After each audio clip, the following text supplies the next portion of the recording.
जी नमस्कार साथियों, most welcome. आज के सेशन में फ्रेंड्स, आज की वीडियो में अपन डिस्कस करने वाले हैं आपका जनरल हिंदी का जो पेपर लगने वाला है सेमेस्टर सेकंड में। चाहे आप नॉन कॉलेज स्टूडेंट हो चाहे रेगुलर कॉलेज स्टूडेंट हो, दोनों के लिए आज की वीडियो अत्यंत इंपॉर्टेंट होने वाली है।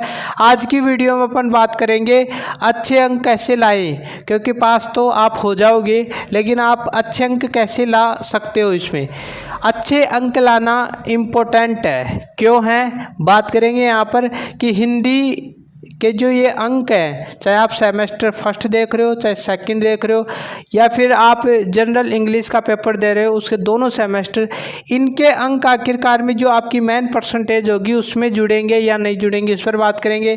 पेपर पैटर्न पर बात करेंगे और कितने खंडों में बटा हुआ है और इनको बड़े तरीके से आपको तैयार कैसे करना है, इन सब पर बात करेंगे। वीडियो के अंत तक बने रहें। यदि वीडियो को स्किप किया तो काफ़ी सारी इन्फॉर्मेशन छूट जाएंगी। तो आइए वीडियो को स्टार्ट करते हैं। सबसे पहले आपके सामने दिख रहा है कि पेपर पैटर्न पर बात कर लेते हैं कि पेपर पैटर्न क्या रहने वाला है। ये जो पेपर होने वाला है वो नॉन कॉलेज का 40 अंकों का होगा, रेगुलर का 50 अंकों का होगा और पास मार्किंग नॉन वालों को इसमें से लाना होगा 16 अंक और इसमें से लाना होगा 20 अंक लाना होगा। तो ये तो बात हो गई पेपर पैटर्न की। जो आप कंपलसरी जो सब्जेक्ट देख रहे हो उसमें सभी में यही पैटर्न चल रहा है, ठीक है। इसके बाद में जो पेपर है आपका वो 3 खंडों में बटा हुआ होगा। इसमें ग्रामर नहीं आएगी, ठीक है। तो यहाँ पर जो खंड ए होगा इसमें प्रश्न संख्या 1 जो पेपर होगा उसमें प्रश्न संख्या 1 में टोटल 12 क्वेश्चन दे रखे होंगे। अति लघुत्रात्मक क्वेश्चन, लघुत्रात्मक क्वेश्चन नहीं बोल रहा हूँ, लघुत्रात्मक क्वेश्चन जो होते हैं उनमें से अपन को है ना जो 20 शब्दों में लिखना होता है उसको, ठीक है।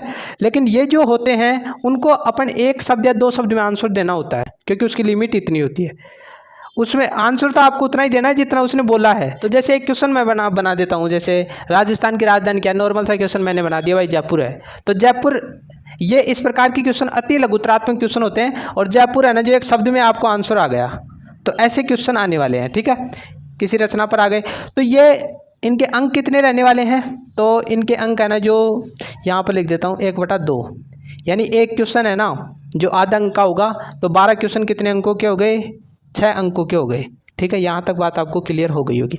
अब इन क्वेश्चनों को आपको तैयार कैसे करना है वो मैं बताऊँगा, ठीक है। अभी इसको और बता देता हूँ आगे। खंड ब जो होगा उसमें प्रश्न संख्या 2, 3, 4, 5, ठीक है। यानी इसमें 4 प्रश्न हो गए ना, 2, 3, 4, 5, तो एक क्वेश्चन तो वो हो गया। इसके आगे आप देखो 2, 3, 4, 5 क्वेश्चन जो आएंगे ना, इसमें आपको सप्रसंग व्याख्या देखने को मिलेगी।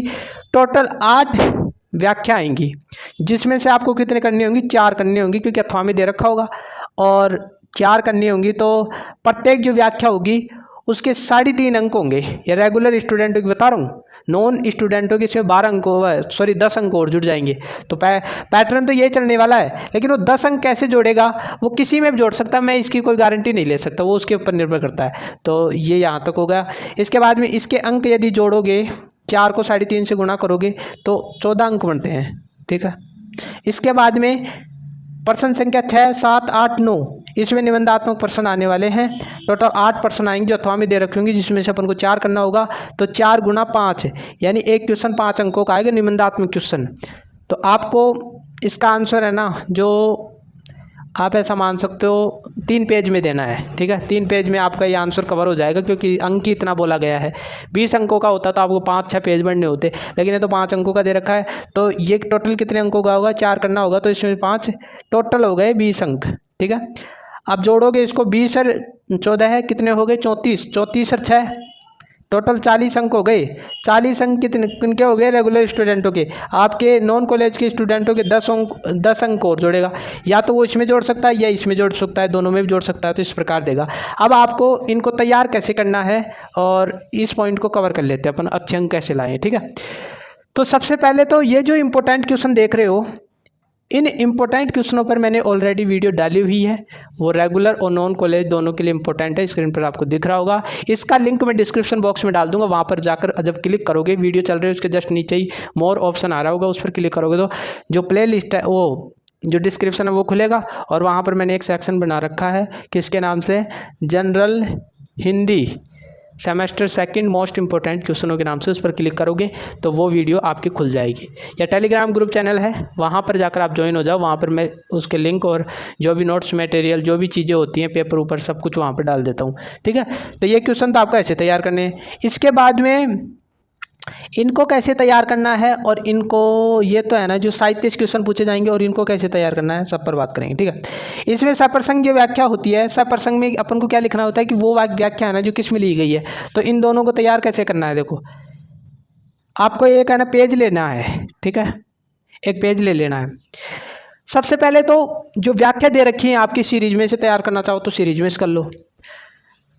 जैसे मीरा, सूरदास, कबीरदास, ठीक है, कबीरदास, विजयदान देथा, ठीक है। इस प्रकार के आपके है ना जो पेपर में वो जो सीरीज है उसमें से ये जो है ना कवि वो दे रखे होंगे। तो इनका क्या करना है कि इनका साहित्य याद करना है आपको कि इन्होंने किसकी रचना की, ठीक है। और जन्म उन्म तो आप शायद याद करो तो करो, नहीं मत करो, लेकिन इनकी मेन जो रचनाएं है ना वो याद कर लेना। तो ये सूरदास की कौन सी रचनाएं लिखी गई, कबीर की कौन सी है, इनकी कौन सी है। तो इससे क्या होगा कि एक तो आपका साहित्य कवर होगा। साहित्य कवर होने से ये 12 क्वेश्चन है ना जो आपके कवर हो सकते हैं। क्यों? क्योंकि ये क्वेश्चन है ना जो उसी में से बनाकर देता है आपका जो साहित्य दे रखा है ना वो। दूसरी बात, आपकी जो व्याख्याएं दे रखी हैं उसमें सप्रसंग वाला जो पोर्शन होता है वो भी कवर होता है, क्योंकि इसमें क्या लिखना होता है कि जो व्याख्या आई हुई है वो किस कवि से ली गई है, उसकी रचना कौन सी है वो लिखना होता है। तो साहित्य तैयार करने से ये सारी चीज़ें आपकी कवर हो जाएंगी। तो इन सब की सारी चीज़ें करनी है और इनका मैंने बता ही दिया, अच्छे अंक आएंगे। अब अपन बात करते हैं कि इनके अंक जुड़ेंगे या नहीं जुड़ेंगे। तो देखो 4 या 5 मंथ पहले है ना जो मैंने इस पर वीडियो बनाई थी और एक न्यूज़पेपर की कटिंग में छपा था कि जो आपकी कंपलसरी सब्जेक्ट हैं जनरल हिंदी, ठीक है, और इंग्लिश, उनके बारे में छपा था कि इनके अंक है ना जो आपकी मेन परसेंटेज होगी, प्रतिशत जो बनेगी मेन जो सेमेस्टर फर्स्ट और सेमेस्टर सेकंड टोटल मिलाकर ग्रेडिंग सिस्टम हो चाहे कुछ भी हो, उसमें ये परसेंटेज है ना जो जुड़ेगी, ये जो अंक है ना वो जुड़ेंगे।